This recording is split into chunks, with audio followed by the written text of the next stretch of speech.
Iko kijana ambayo mnasemanga eti bila sijui nini ni tabu. Na yeye mwenyewe ni tabu kuliko hiyo bila anasema eti bila yeye ni tabu. Unaona? Mimi siwezi toka hapa Kayaba ama nilelewe Mkuru ama huko Korokocha nikuje na list ya vijana wakora. Unakuja kusomea nao vijana wakora ndio wamekuweka kumali huko. Unaona? First ndugu yangu Babu ni mtu mtiaji, ni mtu kama kijiji anaitwa Snitchi. Ni mtu kama ingekuwa Elias Mani yeye angemtangaza raundiwa na vijana.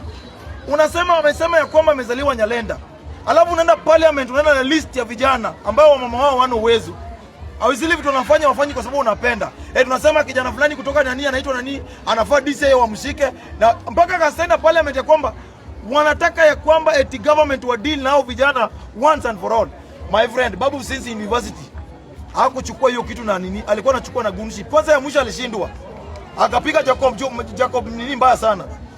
Hii Embakasi East hajatuambia returning officer ule alipotea ule Mkamba alienda wapi?